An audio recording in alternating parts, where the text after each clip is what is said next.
All right, well, good afternoon. I'm Caradina Sale with the Community Technical Assistance Center at New York University, Silver School of Social Work's McSilver Institute. And I would like to welcome you to today's training called Supporting Transgender Youth in New York State with KK Nemu. Children are socialized to learn what it means to be a boy or a girl. They learn this from older children, caregivers, and other influences around them. This learning process, starting at birth, begins early and continues into puberty and adulthood. However, gender is more of a spectrum, with many individuals identifying and expressing varying degrees of both femininity and masculinity, while some choose to ignore the gender binary and experiment with their self-expression. Transgender is a label for people who have a gender identity that is different from the one they were assigned at birth. Gender and identity and expression are central to the way we see ourselves and engage in the world around us. In today's webinar, you will learn a brief introduction to terminology, differences between sexual orientation and gender identity, formation expression of LGBTQ+ identities in youth, the impact of discrimination and prejudice on LGBTQ+ communities, including trans youth, the national landscape as it pertains to rising anti-LGBTQ+ sentiment, how trans youth can build resilience and trust in treatment and treatment providers, how to support LGBTQ+ communities in your work.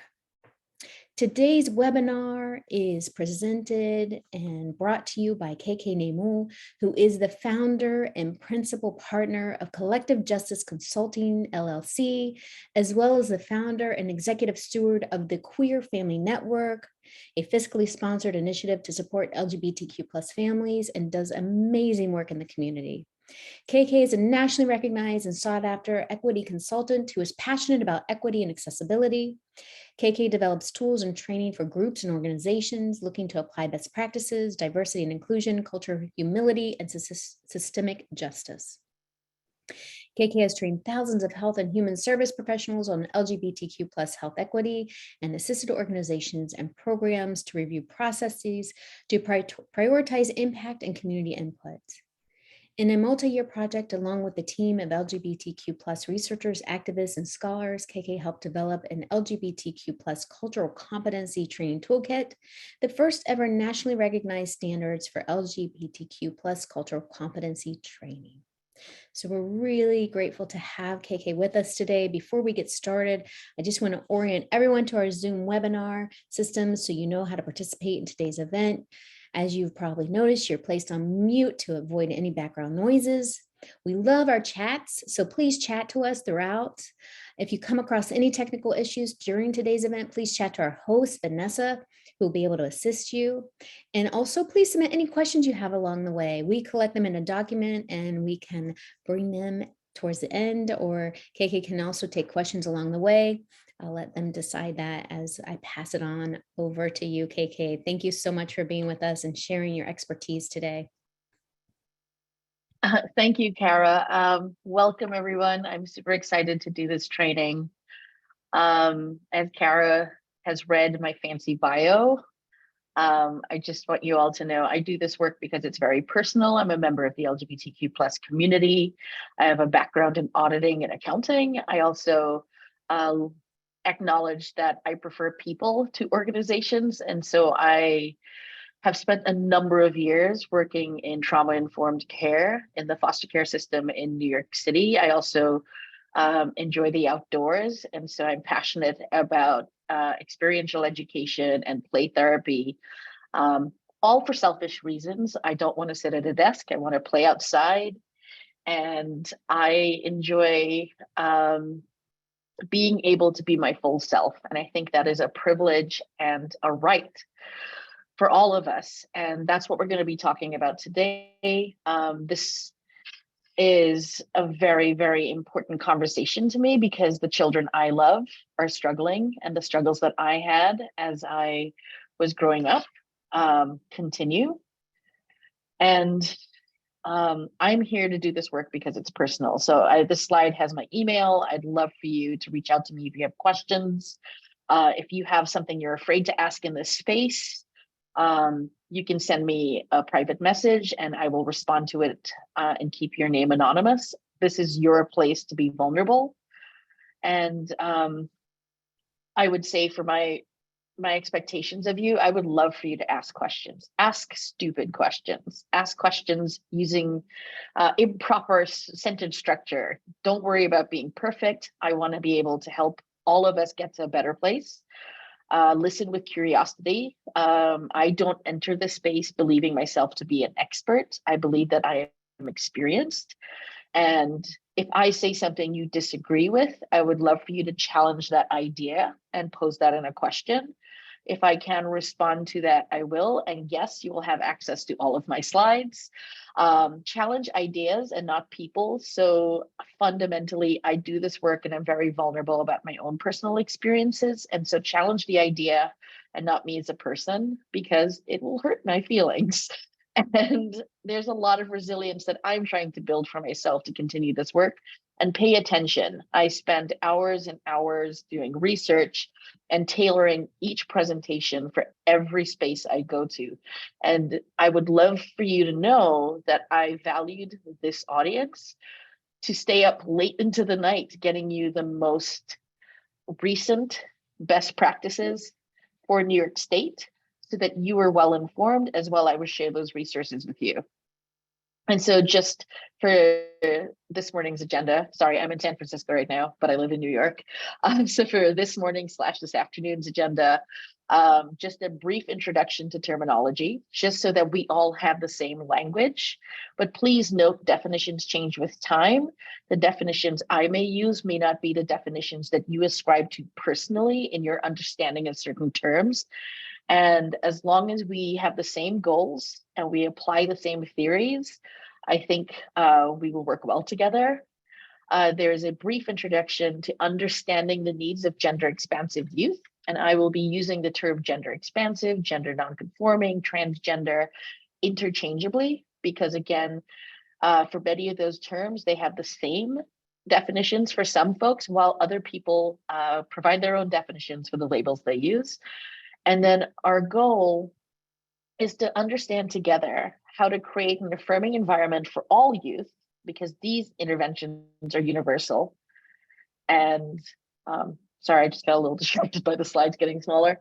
And our ultimate goal is to create an environment where all children can feel safe. How are folks doing? Are we on the same page? If you expected something different from this training, feel free to drop that in the chat, and hopefully I cover that in the slides later on. And so we're going to start on a macro level and talk about the systems of oppression. And I know you came today to talk about trans kids, and I'm going to be talking about systems of oppression. Well, the reason is that we can work on each each community to talk about why there are disproportionate health disparities amongst communities of color, in gender minorities, in rural communities, in poor communities. And that is exhausting. What we should really be thinking about is the systems of oppression that perpetuate the ways in which those communities suffer disproportionately. And so this is not something that's new to many of you all, but as a part of my own practice, I name them. And also to reassure you that wherever we start, with whichever community we start with, we are all dismantling those systems of oppression. And we have to acknowledge that intersectionality is not just a buzzword. We're talking about people. It is a theory of oppression that talks about the ways in which our multiple identities either give us privilege or power, while some of our other identities cause us to experience prejudice, discrimination, and rejection. And that every single one of us experiences either privilege, power, prejudice, or rejection at some point in our lives. And yes, there is a gay agenda. And I would like to say that those systems of oppression have been around much longer than the progress that we take pride in.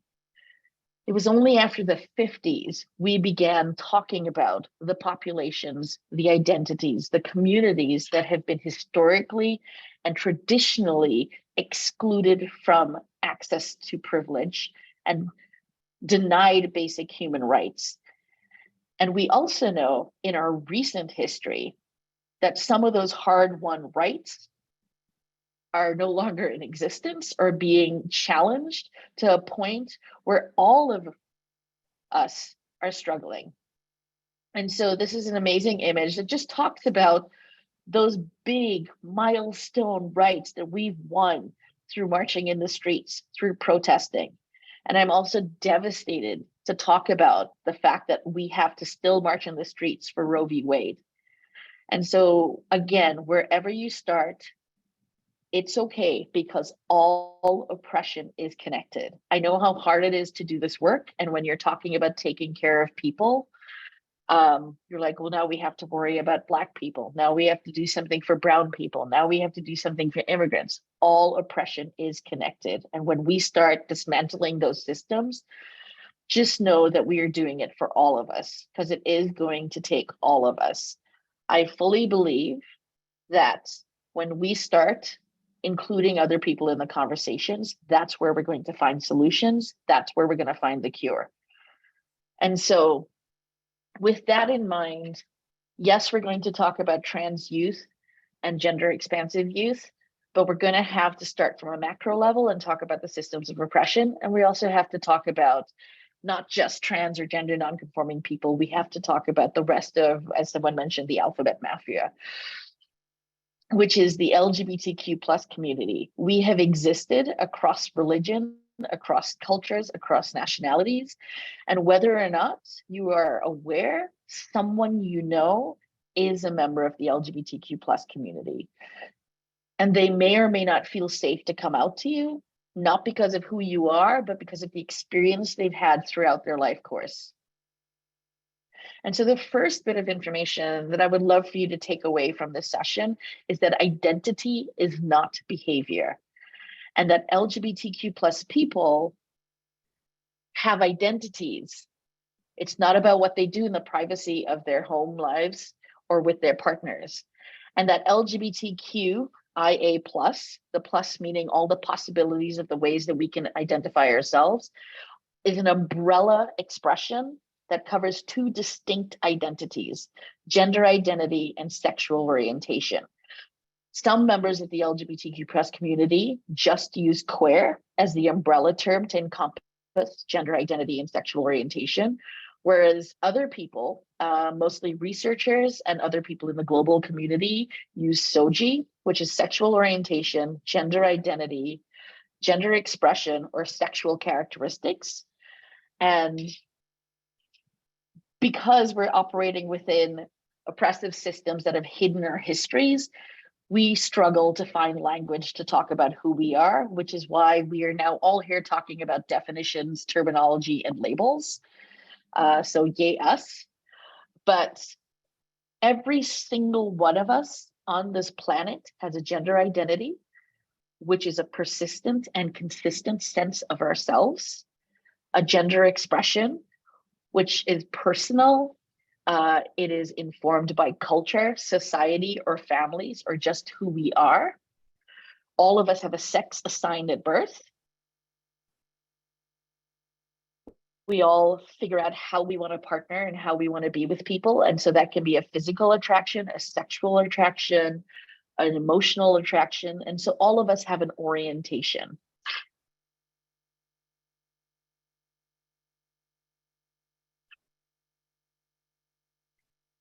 And I invite you, if you don't believe this yet, to consider that nature is very complicated and that biological sex is not gender. And when we talk about assigning assigning sex at birth, please note that when hospitals, doctors, midwives, nurses check off a box or fill out a birth certificate, when they assign sex, it is based on the law of averages, and it is based on a best guess by looking at genitalia. We know that assigned sex isn't necessarily someone's actual biological sex, and it causes harm because those forms and the ticking off those boxes have nothing to do with healthcare or providing any affirming medical services to that young person. It is more so to count in for insurance purposes and for billing.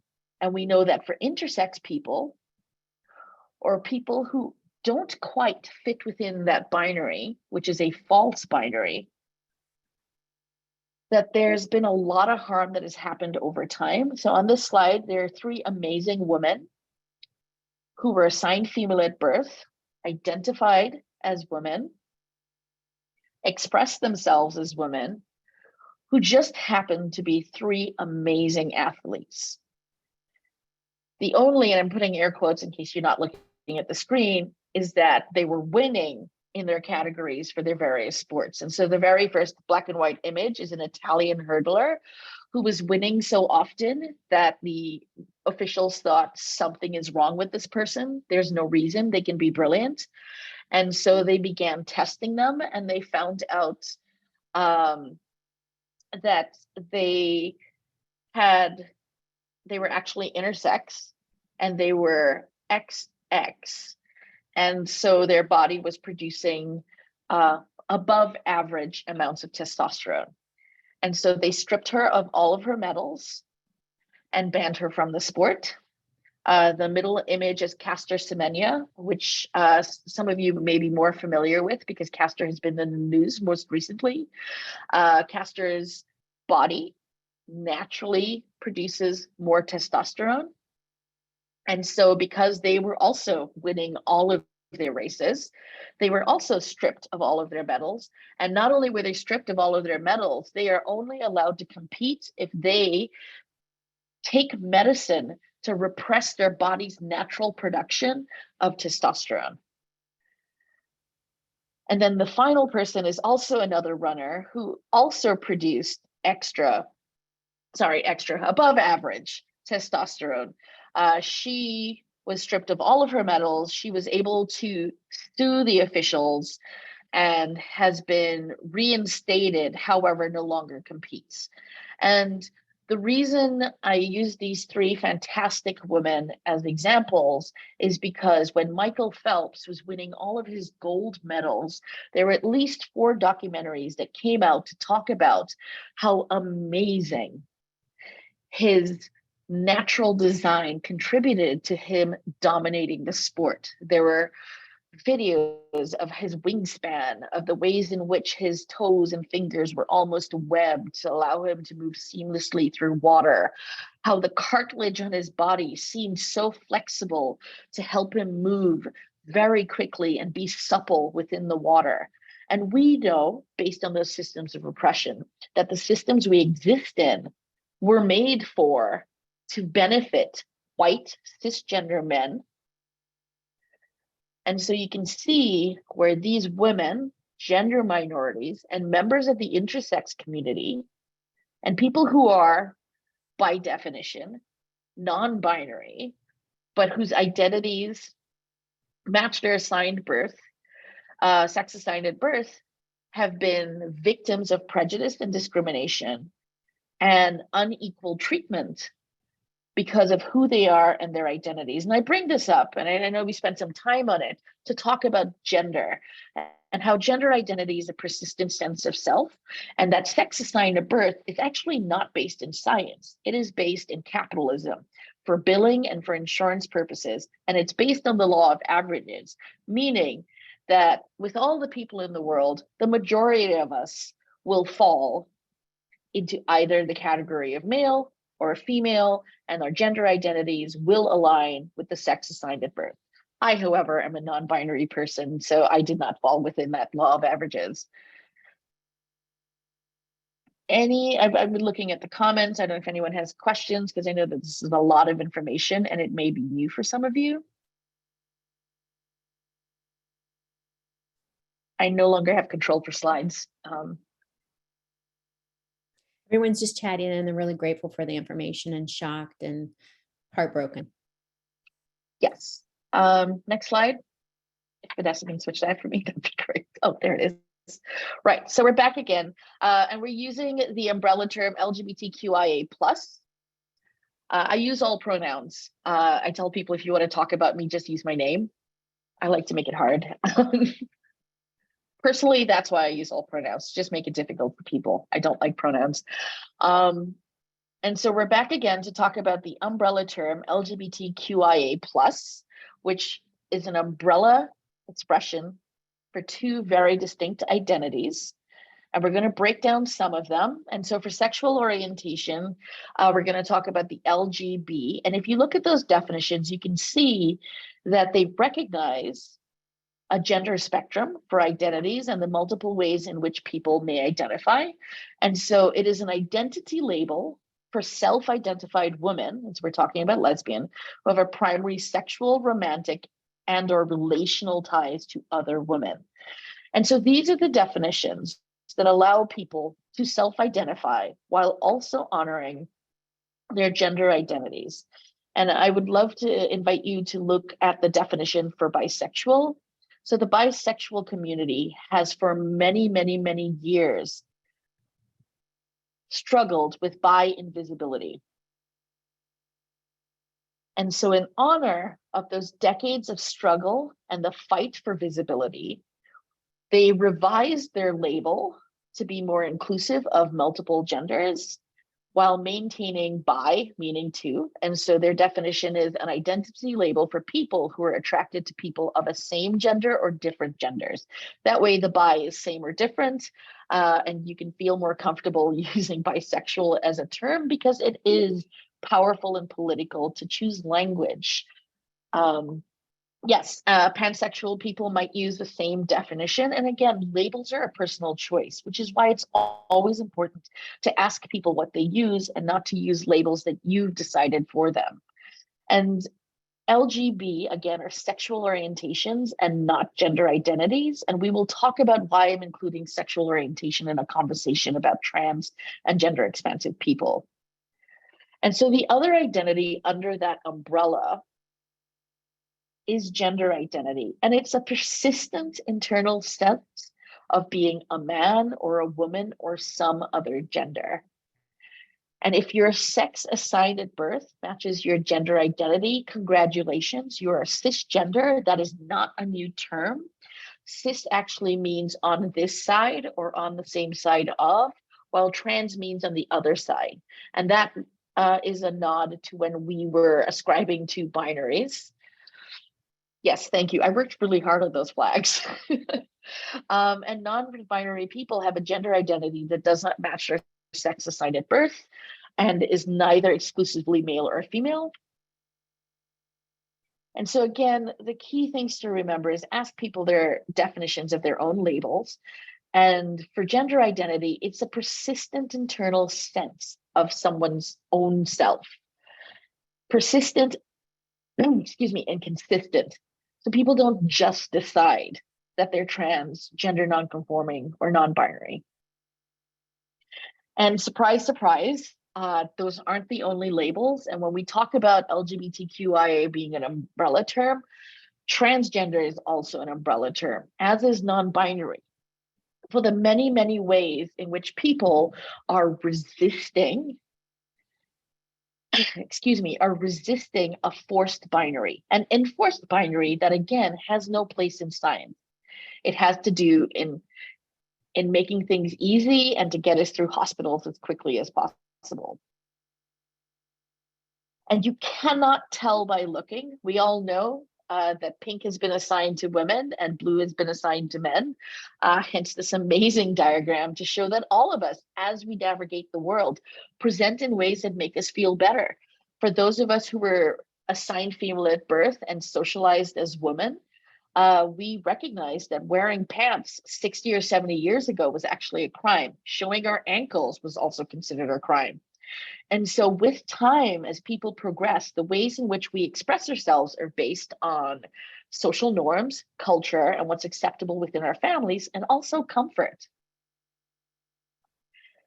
And trans people do not have to prove to you or tell you who they are. We need to recognize that they spent a number of years and significant amount of time struggling with their own identity. And we simply need to recognize that they know who they are better than we do. And that trans people do not have to prove to you that they are trans by transitioning. by having a top surgery or bottom surgery.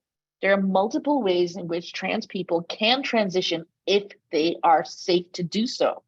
They can transition socially by asking you to use names that affirm their gender identity, or they may ask you to use pronouns that affirm their gender identity, or they may simply dress in a way that helps the world see them as they would like to be seen, or they might simply just dress in a way that makes them feel safe. Not all trans, gender nonconforming, or gender expansive people are safe to transition in any of these ways. Some trans people may choose to transition medically, which may mean hormone replacement therapy. It may be some cosmetic surgery. It could be implants in their faces. It could be laser hair removal. Just to remind you all that gender affirming surgeries or medical interventions aren't something that just trans and gender expansive people do. Cisgender heterosexual people get them all the time. If someone is balding, they get hair plugs. If someone has a receding hairline, they get that fixed. If someone is worried about the wrinkles on their face, they may get Botox. And so again, these ways that are available for trans people to socially transition or medically transition aren't just for transgender or gender expansive people.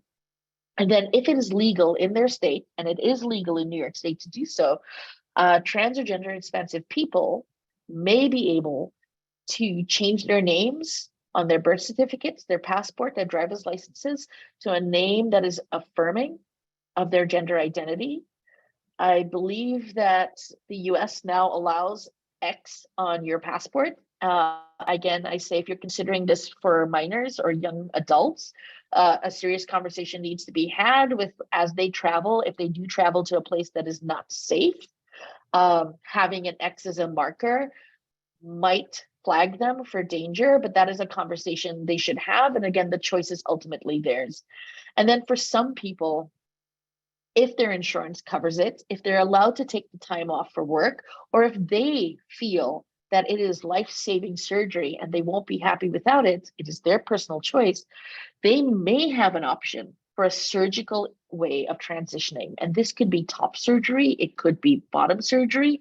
And unless you are their healthcare provider or someone they're talking to with consent about the surgical procedure, it is quite frankly none of your business. And trans people don't have to tell you about any of these. They can just introduce themselves by using a name or a pronoun that they feel affirms their gender identity.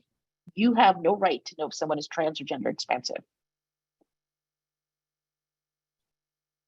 And the reason I bring up sexual orientation is that we sometimes, actually, we quite often make assumptions about people's gender identities based on who they're with and who they have relationships with. And the terminology is continually evolving. So again, you can't tell someone's gender identity from their gender expression. You can't tell how someone's identifying their sexual orientation based on who they're partnering with or what their partners look like. And terminology is continually evolving. So best practice is to ask. You can't tell by looking. And I will say the magic of having so many young people feel so safe and affirmed that more and more young people are exploring their identities and coming out is that we have much more language than anyone can remember. This is just a picture of some of the identity flags that are out there. And I will also tell you, I have read this document and multiple documents on all of these flags, and I keep forgetting them because quite frankly, I think I'm just old and my brain can't learn anymore. So ask your young people. Robin, I can give you a definition of pansexual, which will be exactly the same as the definition I gave for bisexual, but the best practice is to ask. Pan is a prefix that is used to replace bi to acknowledge the multiple ways in which people can identify their own genders. And you will ask pan people and they will say they're not bi because that's not something they want to ascribe to. It's the way that there are many lesbians who hold on to the name lesbian because misogyny and misogynoir is very real, and the ways in which society harms women means that that label is actually being less used by many members of the community who, by practice, may appear to be lesbians and tend to use queer. So that is my definition for pansexual. It will be the same definition as bisexual, which I read. And you cannot tell by looking. So identity is not behavior, and you can't tell by looking, and just ask. So after me giving you all of those definitions, I could say I could be wrong. Yes, misogynoir is a recent term that's been just added to the Oxford Dictionary. So it's been around for about maybe 10 years. It talks about the ways in which Black women who sit at the intersection, or Black trans women, or Black women identified people who sit at the intersection of misogyny and anti-Black and racist sentiment experience amplified prejudice, discrimination, or rejection. It is a word that encapsulates where women are usually at the bottom of the totem pole, and where Black women are even below white women in the ways in which they have access or experience privilege. It is, I mean, my mind is blowing right now by all the things I've read about misogynoir. I can't give you the definition, but that's my understanding of it. I will say it was coined by Moya Bailey, who was actually one of my classmates. So I'm super excited that someone asked. I could say, I know Moya, now it's recorded. I will send resources at the end of this presentation. I'll include a definition there. And so it is best to ask when we're working with young people and they're members of the LGBTQ plus community. It is best to ask because they know their identity. Because even without language, as young as age 2, trans and gender expansive children know that they are different. They may not have language or the skills to articulate it, but they know that they're different. Because even before young people are born, even before we are born, we have already begun to experience the socialization of being man or woman. There are gender reveal parties when our parents or biological parents are talking about our impending birth. They talk about he's going to be this, she's going to be this. They already start imagining futures for us, which schools we're going to go to, what our wedding's going to look like. I can't wait until I buy her this or buy her that. And so young people know that they're different. And again, even without language. And the reason I bring this up is when we start socializing our young kids to fit into these very small boxes, young people, even adults, cannot discern what it feels to disappoint our parents because of our actions from if we are a disappointment to our parents because of who we are. Young people can't separate your disapproval or your discomfort from what they're doing or what they're wearing or what they're saying from who they are as a person. And so young people, we need to acknowledge, especially very young people, have no autonomy. They depend on the adults and the caregivers in their lives for food, for shelter, for safety. And sadly, if they're fortunate enough, they have access to that. And so when young people disappoint us or do something that is quickly corrected, or there is a signal of disapproval, for those kids, they've already realized that something is wrong with them. And so they begin hiding and covering and choosing behavior for your affection and your positive attention. It is not manipulative, it is survival. That is all young people have in their arsenal to protect themselves. And so little kids begin withholding parts of themselves from their parents and caregivers. And that sets our kids up to fail. Because we know that if there is very little family acceptance, that it has an exponential and disproportionate impact on their life course. And it can be tied to health disparities they experience throughout their life course. Our kids, LGBTQ plus kids, and most of the research and the statistics I have will say LGBT, LGBTQ, or queer, simply because it is very difficult to separate those identities when polling or doing research on young people. You will find more of that happening now. And please know that these statistics happen over time. And rejection simply doesn't look like get out of my house or don't tell me who you are or someone taking away all your toys. It could be your parents not hearing you when you say something, ignoring the things you say. It could be that you can't talk about your crushes or you can't talk about certain friends with your parents. That is also rejection. And that means our LGBTQ kids are 8 times more likely to attempt suicide. And this is not to think about suicide, this is to attempt. Our kids are at higher levels for depression. And because we are young and we have very little access to better coping mechanisms, we can't afford to pay for therapy ourselves. We may not have permission or access to a vehicle to go find nature or to build positive community relationships. The coping mechanisms that young people have at their fingertips may be ditching classes, it may be smoking cigarettes, it may be sneaking alcohol. And so we find that LGBTQ youth tend to use illegal drugs much earlier than their non-LGBTQ peers. They're also at higher risk for HIV and STDs because they're choosing mechanisms that allow them to forget or feel better. And so they may be engaging in sexual activity much earlier than their peers, either as a smokescreen so they don't accidentally out themselves, or they're actually trying to prove to themselves they're not a member of the LGBTQ community.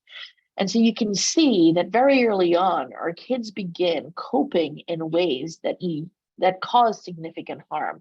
And they're doing them when they're much too young to understand the consequences. And if they're engaging in physical or sexual behavior as part of these coping skills, they're probably going to be doing them while under the influence of alcohol or some other drug. And if kids can't find community at home and they can't find a safe space at home, they're going to look for it in school. But we know, based on the GLSEN School Climate Survey of 2021, that students, young people at school, are experiencing more bullying than they have in the last 10 decades. And it's not just members of the LGBTQ plus community. It's also kids who are perceived to be members of the LGBTQ plus community. It is also young kids of color, Jewish kids, Asian kids. There is a general rise in hateful sentiment to most communities who have historically and traditionally experienced prejudice and discrimination under those systems of oppression. And so if kids aren't safe at home and they're not safe at school, they're exhausted.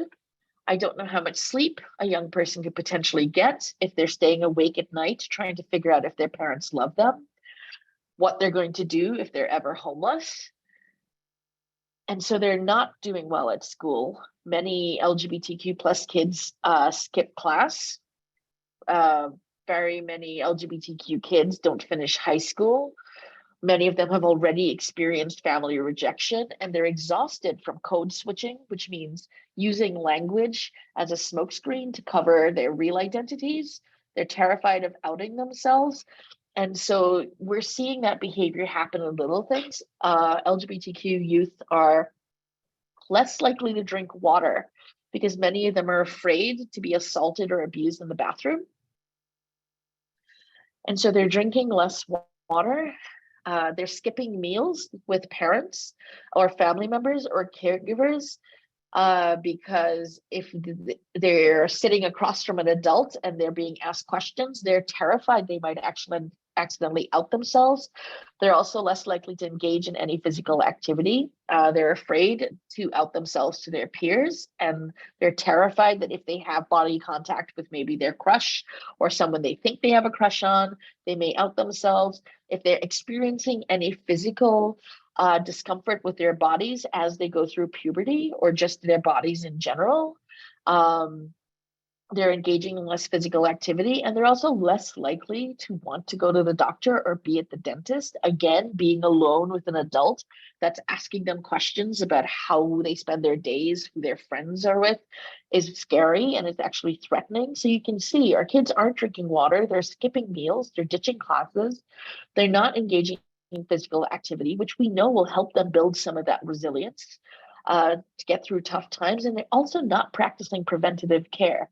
And you can see how this paints a picture for the health disparities LGBTQ youth experience.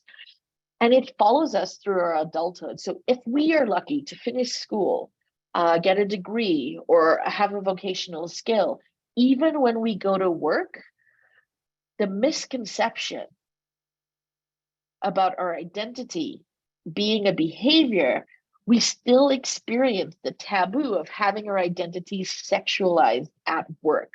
And so LGBTQ plus people are actively looking for new jobs while they're at work. They're less likely to build relationships with their coworkers because 80% of the conversations that happen at work in a work environment are about our personal lives, what we did last weekend with our partners, what our kids are doing.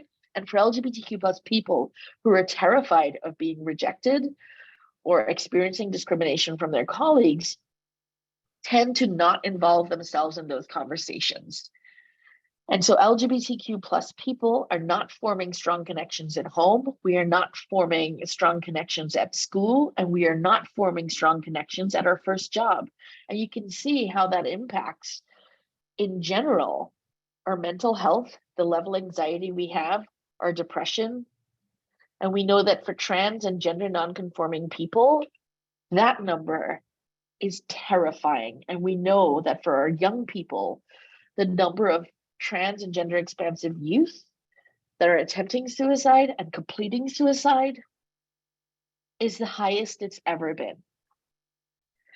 And so, it's really hard to talk about these statistics. So I invite you to take a break, drink a glass of water.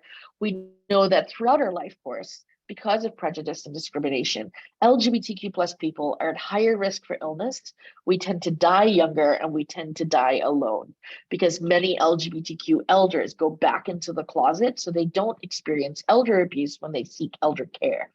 For many LGBTQ elders, we tend to be the caregivers and the caretakers for the same families that rejected us because we might be the single sibling or the sibling who has nothing important to do or no one to worry about. And so not only do we have this life course where we're more likely to get sick, we see our friends die, we might be unhoused, we're struggling because of poverty, because we can't have a decent job, because we didn't finish high school. Many of us spend our older years or elder years taking care of people who have harmed us throughout our lives. And so after we look at the workspace, school, and our homes, what do LGBTQ people have left? We have each other. We find chosen family. We find places where we could commune. And we know that all of those spaces are not safe. They've never been safe. But we also know that there's been an uptick in violence against the LGBTQ plus community as we simply try to exist. It is now 7 years from the Pulse massacre.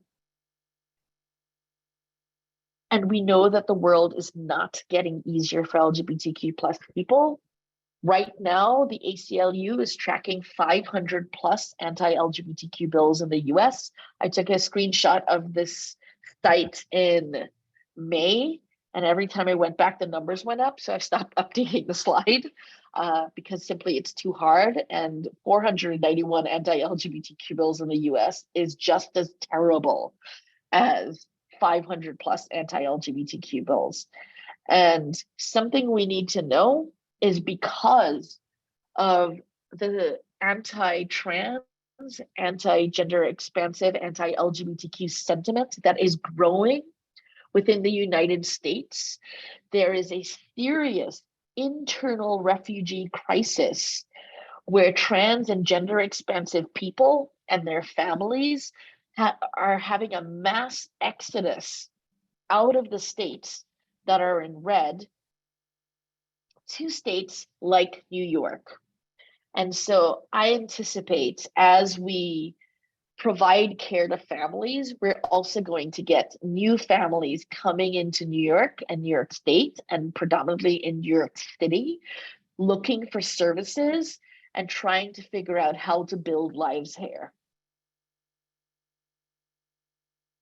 And despite not having a safe place at home or at school or at work, or even when you're with your peers, even faced with all of that rejection and a lifetime of discrimination and violence, LGBTQ plus people choose to come out. We choose to come out because we exist everywhere. There are LGBTQ plus people in every religion, in every culture, in every country. We exist. And we are all struggling and fighting for basic human rights. And it is not just a Western thing. It is not just at Pride. LGBTQ plus people come out and they try to find community. And one of the best places they can find community is in Pride. And when Pride looks like a celebration, it is because we have survived. LGBTQ plus people have struggled so much throughout their entire life course that Pride is a celebration. Their joy and their ability to enjoy life is an act of resistance, because Pride is an act of resistance. It is revolutionary. And people at Pride earned that. They earned the dancing, the singing, because coming out saves lives. LGBTQ plus people have decreased levels of stress, fewer symptoms of anxiety and depression. Coming out makes us live longer.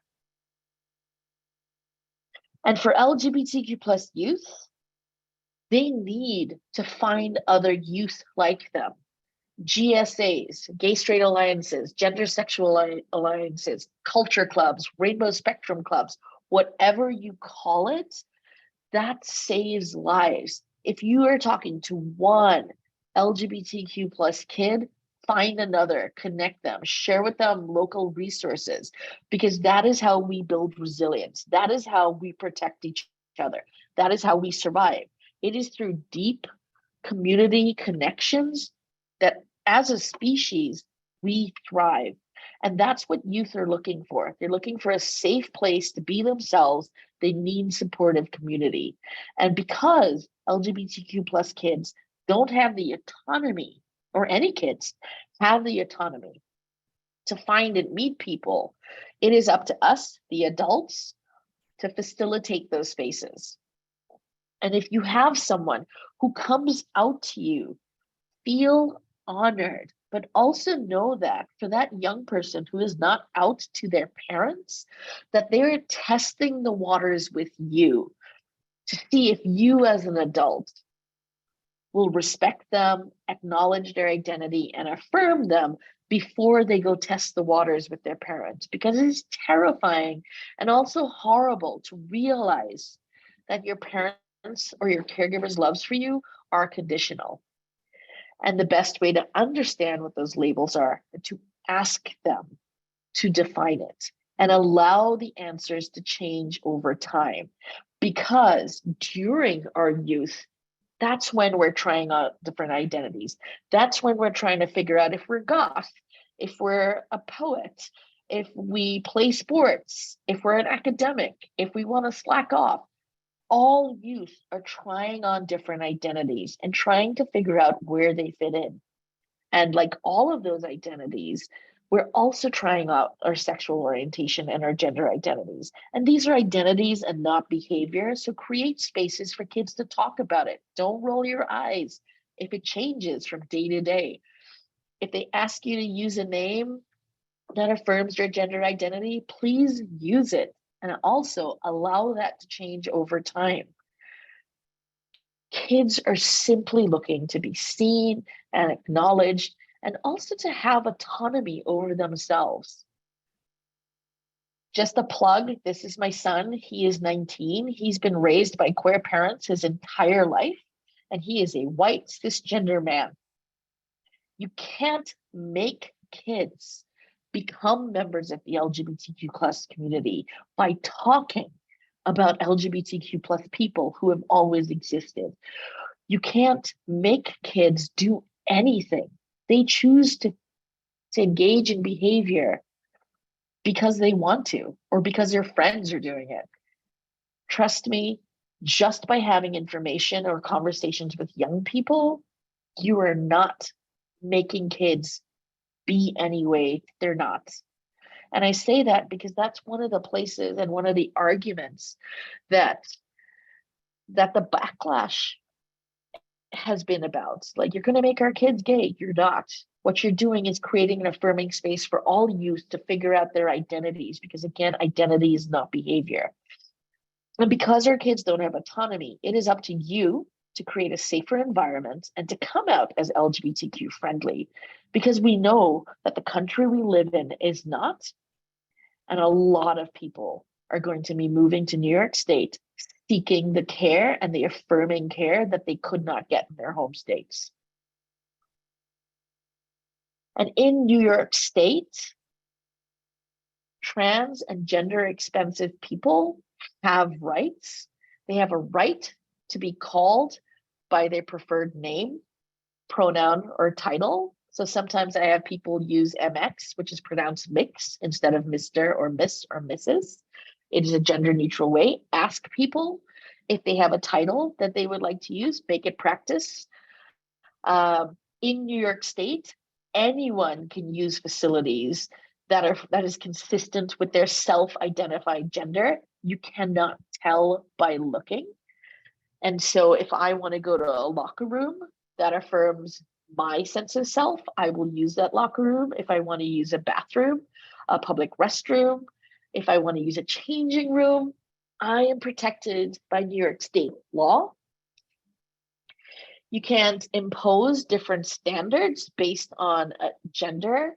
So telling someone that they can't wear a wig or a bra or a tank top because it's inappropriate while you let someone else do it is unlawful. If you have different rules and regulations where cisgender boys can run around without shirts, but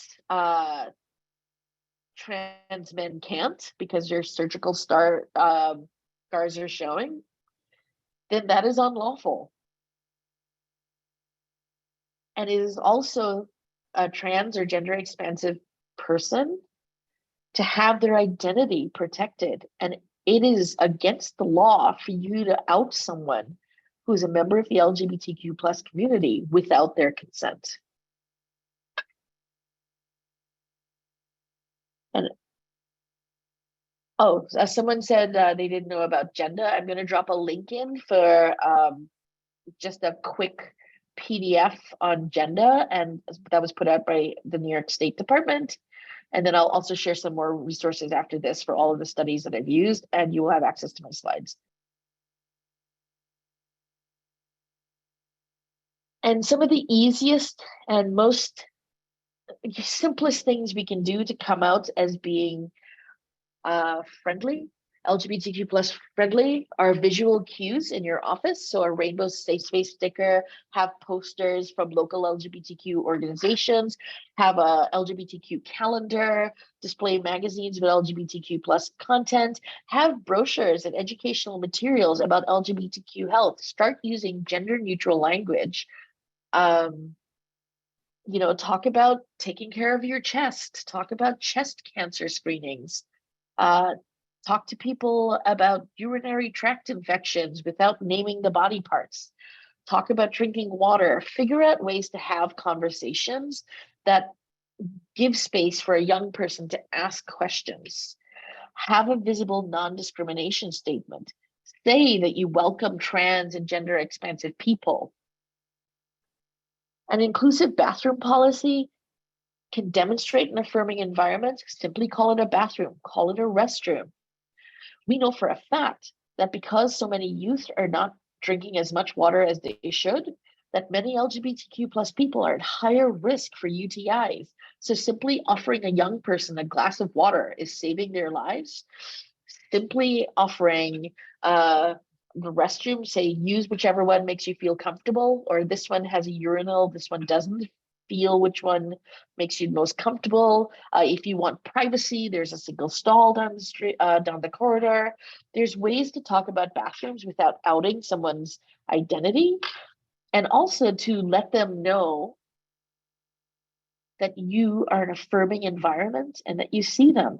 And representation is important. We exist in a time where more and more public facing celebrities, government officials, famous writers are coming out as non-binary. There's a wealth of people of color, people from all walks of life who are openly declaring their non-binary or transgender identities.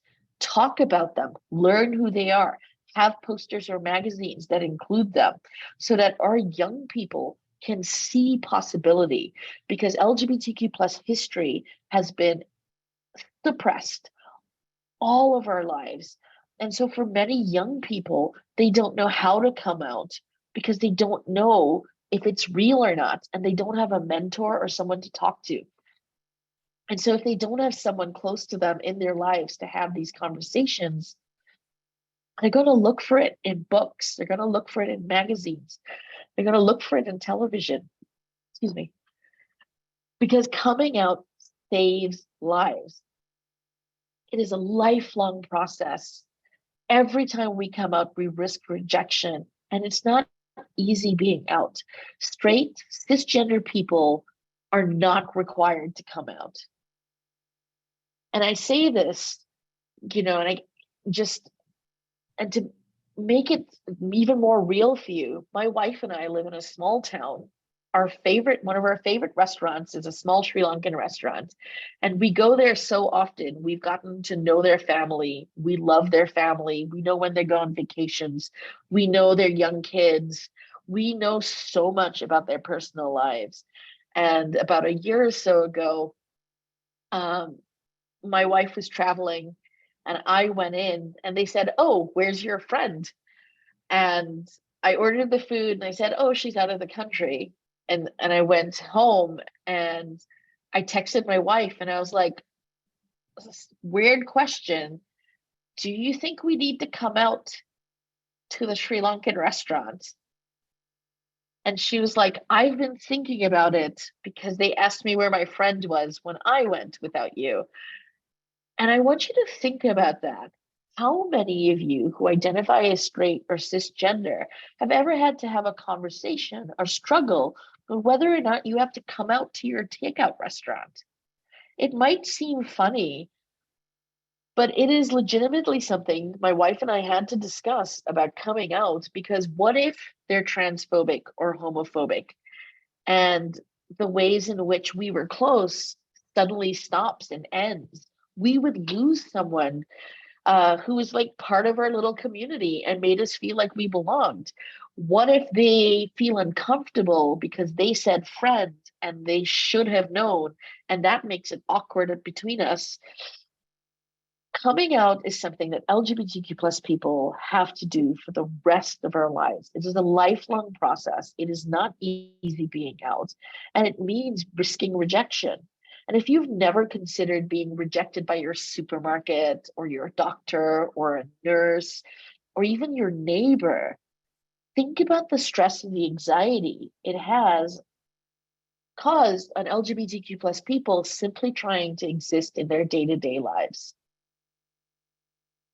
Because I know coming out makes me live longer. It helps me live my life more honestly.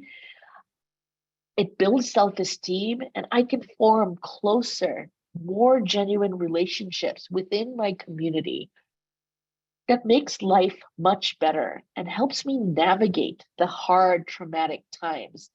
If we can think back to 2020 and how isolating it was, imagine what it meant for an LGBTQ plus young person who had no community, who had already, before the pandemic, been alone, because we know coming out of the last 3 years that our youth really suffered and lost a significant amount of time in learning how to build social connections. And they're struggling. You don't have to do this alone. What we need to do is partner with LGBTQ plus trusted organizations in your area. Promote your programs through LGBTQ media or through local LGBTQ channels. Slap a rainbow. If you have a regular brochure, just put a rainbow on it and put it in the local LGBTQ community center if it exists. Promote and share things in your social media from other LGBTQ community-based organizations in your area. Include LGBTQ professional development goals in your own learning. Keep up to date on the laws. Figure out who's doing work in your field with LGBTQ youth. Learn from them, reach out to them, invite them to come and have conversations like these. As an individual, try not to make assumptions. Practice using gender neutral pronouns. Make it normal. I mess up pronouns all the time, and I'm a non-binary person that uses all pronouns. I have a friend, he is a trans man. He has a legal name that is a man's name, and I've been calling that name for 20 plus years. But he is also a parent, and when his son comes into the room and says, "Mom," I misgender him for a full hour after every interaction because of my own socializing and because of my own learning. Practice. Introduce yourself with your name and pronouns. This is not just for trans and gender expansive people. Include your pronouns in your email signature. If you're talking to someone and they have pronouns in their email signature and they have a name that you're unfamiliar with, or they're from a different culture and you don't understand who you're talking to, simply by having pronouns in your email signature, you are offering information to them, or they're letting you know something about them, so you avoid that awkward interaction if someone doesn't look like the way you expected, or if you're terrified of pronouncing their name. Figure out ways to get as much information out there. And if you mess up, thank the person and move on. Don't spend a very long time apologizing and centering yourself in that conversation. Don't make it about you. Say, "Thank you, learning, let's keep going. I'm going to practice." Ask everyone what their preferred pronouns are. I'd be like, "What are your pronouns? Here are mine." Ask everyone. Don't ask just the people who might have an ambiguous way of presenting, and so you're not sure. Ask everyone. Make it universal. Talk about gender diversity to all the young people in your lives. Challenge gender stereotypes. Why do we always assume that doctors are men? Why do we always assume that nurses are women? Challenge them. Ask questions. And make room for kids of all gender identities to be seen, respected, and feel safe at school or in their community. And that's to ask them what they need. If someone isn't integrating or responding in a way, ask them what's wrong and how you can make it feel better. There are no bad kids. There are people who've been very hurt and struggling to find ways to talk to you about it. Make it practice. Ask people. Ask them about their pronouns. Avoid invasive and unnecessary questions. If you are asking simply because you're curious, don't ask that question. If you're asking so that you want to know who is standing in front of you, ask that question. Also, if you want to ask it because there's someone standing in front of you, I want you to think, is it your business to know? Because too often people ask trans and gender expansive people very inappropriate questions about their bodies, and it is none of their business. So really think about it. And it is my dream for people like you at your organizations to figure out how to do this as a community. Form a working groups. It's not just the trans or LGBTQ member of staff handling all of these questions. Build a community for this conversation. Form a working group. Talk about it. talk about interventions, talk about the protocols that you will put into place to deal with bullying so it doesn't happen again. This is not a conversation about punishment or firing someone or giving them a leave of absence. It's talking about calling them in. What are the interventions we're going to do to build relationships and have people become better educated and more informed in the work that they're doing? And if you form this working group, I advocate for everyone in this working group to be paid because it is work. Start with your environment, policy, and practices. See if visibly there are cues that signal that this is a safe space. Look at your policies. See who's being excluded from your policies and your practices. Do you only value married couples? Do you value only heterosexual couples? Do you only provide maternity leave and not parent leave or caregiver leave? When you have bereavement leave, is it only for blood relatives? Because LGBTQ plus people have chosen family. And that loss is just as, if not more, than when other people lose family members. Because for LGBTQ plus people, we had to find many of our families. Include LGBTQ plus programs in your calendar. You don't plan them from scratch. Find out what other people are doing. Include LGBTQ plus goals in all of your planning. And you can do everything perfectly. And people will still choose not to come out to you, not because of who you are, but because we have experienced a life course of prejudice, discrimination, and rejection, often from the people who are required to love us. And so if we don't trust you, despite all of the work we've done, it's not about you, it is about our experiences. And so we have some time for conversation and questions. Hopefully I can get to all of them. Please know I'll be sharing resources based on your questions. At the end, it'll go on wherever the website is that NYU puts it. And again, thank you so much for having this important conversation with me. Thank you, KK. Thank you so much. This was such an amazing, heartfelt presentation, incredibly important. And we do have a few questions that have come in. So we're going to start there. And please chat in any questions or anything you'd like to say to KK. We are opening the floor. We are here for conversation. We have about 20 minutes left, and we just would love to engage you all and anything you have to say. There were a lot of comments that came in during your entire presentation. I captured some of them, but we will start with the questions. How do I ask about the labels that people use without sounding like I may be judging them? And a follow-up to that was, do you think it is okay to ask someone who you're meeting with their preferred pronoun?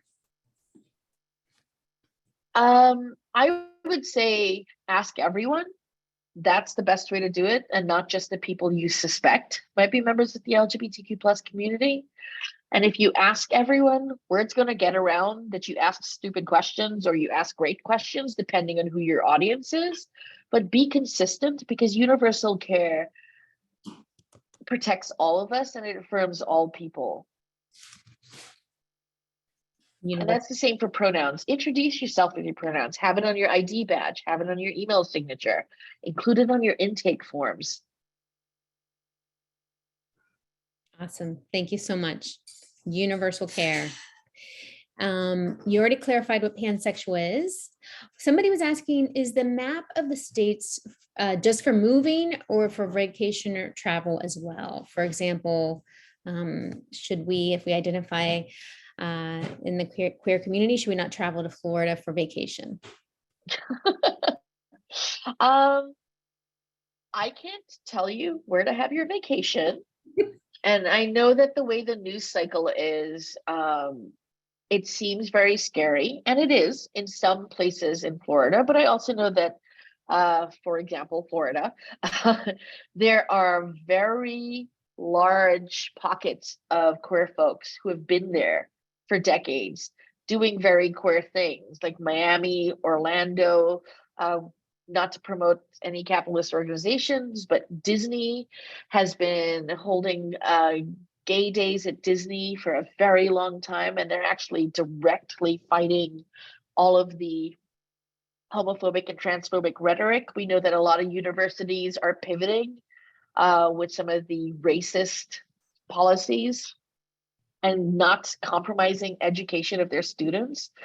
And so nowhere is perfect. In New York State, there were actually 2 anti-trans bills being pushed that would control access of trans and gender expansive youth in sports. That in itself is transphobic and homophobic, and we know it causes a lot of harm for kids. So like nowhere is perfect. There are some states where we know that things have become more violent. So follow the news. I will share the source of that map. It is an amazing transgender activist who sends me a daily newsletter that I subscribe to that just talks about anti-trans stuff all over the US, and they update that map on a daily basis, and they follow all the anti-trans laws. Use that to plan your vacation. I don't know. Thank you. I'm going for my master's degree in May. How can I work and learn in the LGBTQ plus communities? Any advice there? I would say it is very sad that in most higher education, that LGBTQ plus modules or classes are usually around HIV and AIDS. Even in medical school, I think the most progressive medical program has only 5 hours of LGBTQ plus specific education. So I would say make it gay. Every program I'm in, if I have to write a paper or a policy or language around something, I make it about what I know, which is the LGBTQ plus community. Talk to your professors, build those relationships. And if you are in New York State, we have a wealth of LGBTQ organizations, grassroots collectives that are at your fingertips and looking for people to volunteer or help. We also have a ton of LGBTQ researchers who live in state doing fantastic work. And that includes city government and state government. I would say, and this is recorded, that I'm not a fan of Eric Adams. So I would say reach out to the state government and talk to the AIDS Institute. The AIDS Institute actually funds the New York State LGBT Health and Human Services Network, which is 70 plus LGBTQ orgs in the state of New York. They do fantastic work. I will share all of these lists so that you can check them out, but volunteer, make your papers, focus on a community and a population you want to learn about, and then learn about it. Thank you. Yes, there are a lot of resources to share. That's a great idea. How do we prepare our LGBTQ plus teenagers for the discrimination and social situations that they may face when coming out? You can't prepare anybody for that, and they already know that it exists. I would say affirm them. Having just one affirming adult literally reduces that suicidal ideation by 40%. And this is not someone who's been consistent and been in someone's life for years. It could be one interaction of someone using a gender affirming name and pronoun can reduce that anxiety and stress. And so the best you can do for your LGBTQ plus kids is to find opportunity for them to build resilience through connection, celebration, and representation. Show queer movies, show them queer magazines, let them explore, let them write. Talk to them, find out what they need.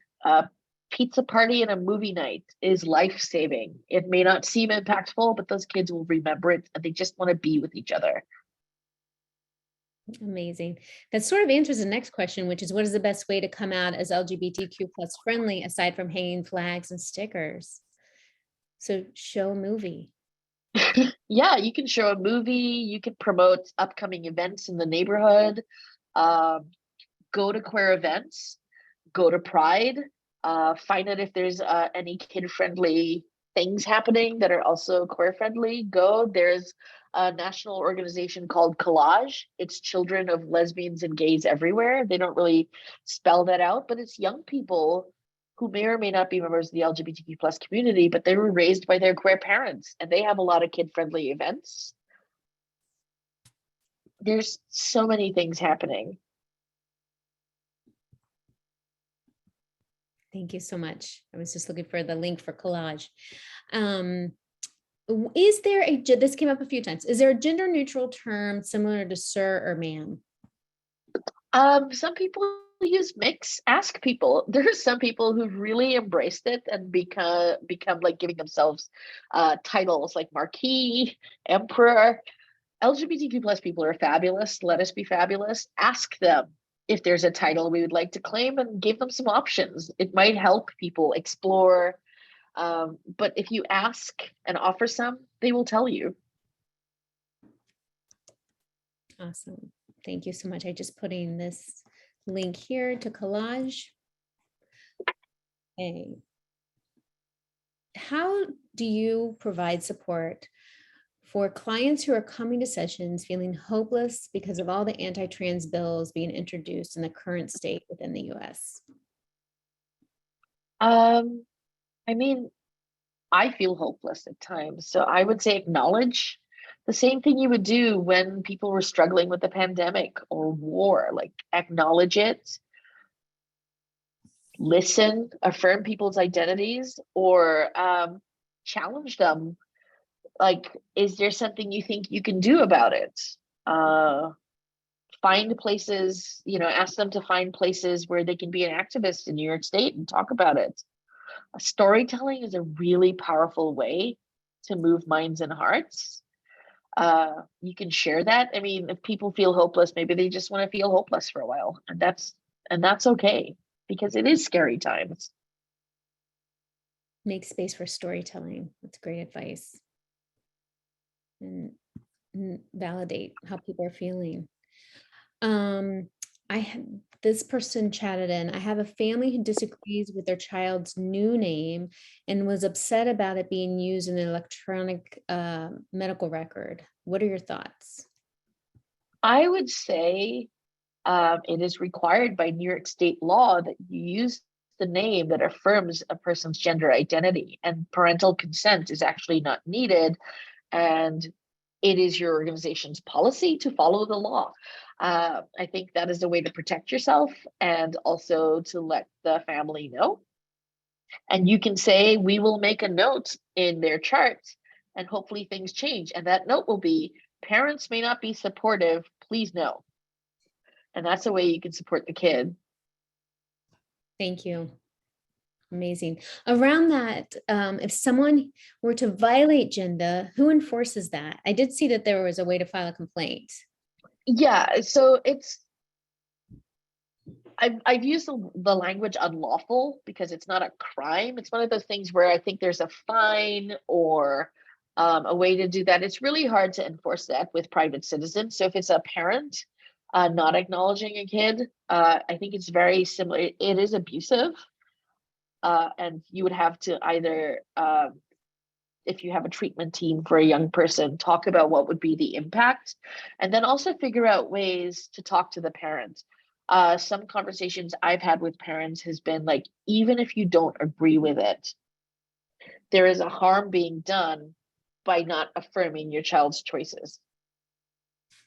And this is part of growing up, and you don't have to agree with them or believe them, but you do have to hear them. And it's part of the work you have to do with families, because it's really powerful for a parent to hear that they're saving their child's lives by making this simple change. I use examples.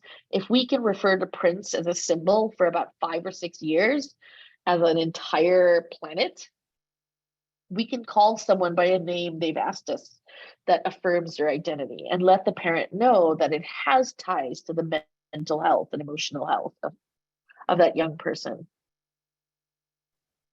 Thank you. Somebody's really wondering about is there an age mentioned in the law, like a 5-year-old wanting to use a restroom at school, the bathroom, that is not the same as the sex they were assigned at birth? I don't think there's an age, because we know that trans people know they're very young, but also it is, I think, a federal law that people should be allowed to use the bathroom when they need to use the bathroom.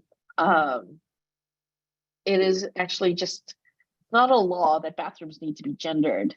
And so denying someone access to a bathroom is actually illegal. Um, and so if someone's, needs to pee and they have an accident because you wouldn't let them in the men's room because the women's room was locked or dirty, that is actually unlawful. So, I would say it is the law that people can use a bathroom and do it. I also don't know why we would deny. So my brain can even wrap around not letting someone go to the bathroom because of the sign on the door. Right. Agreed. Do you have any resources for how to deal with a child who is afraid to come out to their mother? Um,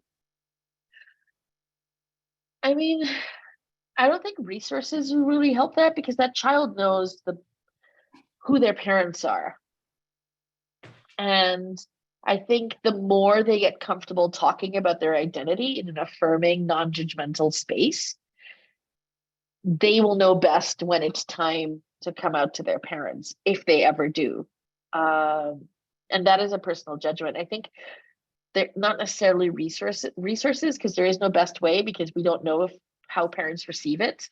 And they need the resources to respond the best way possible.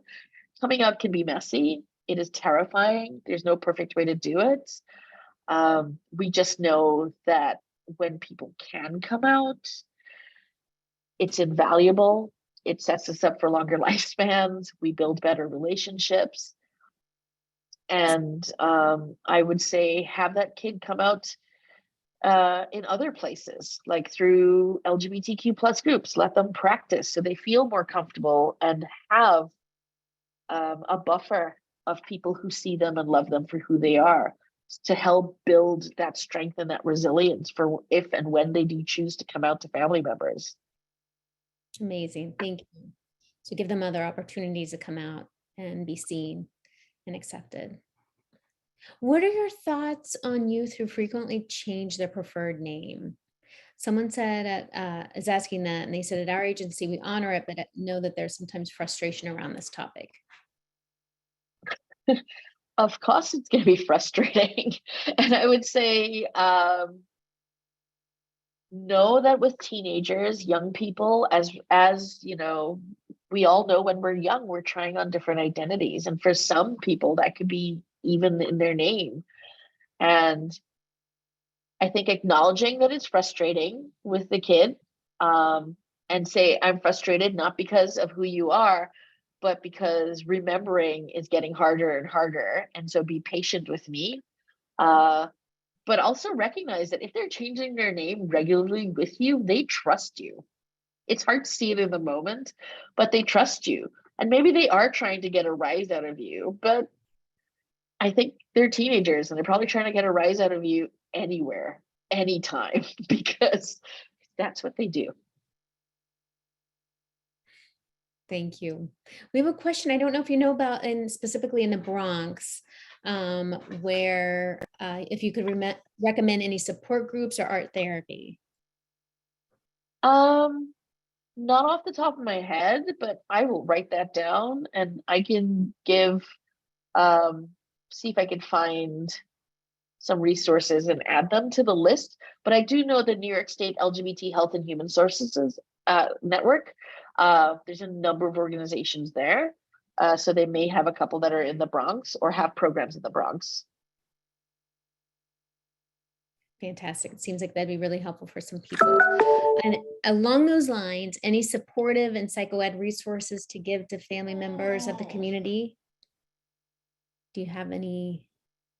So there is, and I have a resource list. There's the Family Acceptance Project, actually has a one-pager for families to read. The National Queer Asian Pacific Islander Organization has actually created some pamphlets translated in 16 plus Asian and South Asian languages to help young people have language to come out to their family members who may have a language or cultural barrier and don't have the language of LGBTQ. So there's that as a resource. I will share all of that. Um, the and then the ones that we probably are more familiar with, like Glisten, has information for educators, but it also has information for families. I know that the HRC has a report out for families on how to raise their LGBTQ plus kids. PFLAG is an excellent resource and also lists a number of places to get that information. And there's a lot more out there, and so I've added some of these, and I'll add them to this list that are on my slides that someone is so kindly flipping through.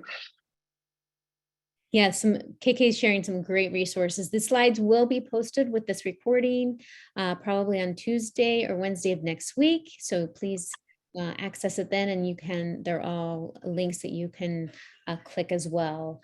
I think we have time for one more question. How do you guide staff when they are speaking with a person who is requesting shelter, but have not identified as part of the LGBTQ plus community, but want to refer shelters that staff feel are beneficial?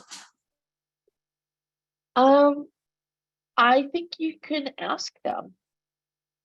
Like, a lot of people have experienced violence in coming out, especially in keeping, in trying to find a safe place to sleep or find food. And so if you did have those public signs of like rainbows or stickers, you've already started signaling to them. And even if they weren't aware of it, on some level, they've probably seen them. So when you do broach the conversation, you should ask everyone, where would you feel safer is a good way to broach that conversation. Or how would you feel about staying in a shelter for, and fill in the blank, like have those conversations. Because you also don't want to put a homophobic or transphobic person at an LGBTQ safe space. You're asking for chaos. And I will say that there are members of the LGBTQ plus community who are so far in the closet and have been harmed that they themselves may engage in homophobic and transphobic language and behavior that can harm other people. Thank you so much.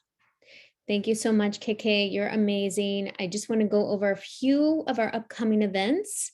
We have 2 amazing events happening in July: supporting Latinx caregivers and speaking with teens to foster deeper connection, July 18th from 2 to 3. And then we have an offering on advancing Southeast Asian American mental health, a critical refugee studies lens and care, on July 28th from 12 to 2. As always, we thank you for being with us today. You can go to our website to view past training, sign up for updates and event announcements, or even access resources. There will be a feedback survey. I believe Vanessa's going to chat it in. We're getting a lot of great chats. Outstanding, KK. Thank you. So Vanessa chatted in the survey. If you could just take a minute to complete this. We do look at all the surveys. We hear you. We love to look at all the feedback, and we take it very seriously. So thank you so much for completing that if you're able to do so. And thank you again for being with us. And KK, any last words? No, and it might seem a bit cheesy, but I really, really think all of you are saving lives and that this is life-saving work. So thank you very much listening to me ramble for 2 hours. Well, an hour and a half. Well, we're lucky to have you. And we hope you have safe travels. And everyone, enjoy your day and be in touch. We hope to see you soon. Okay? Take care, everyone.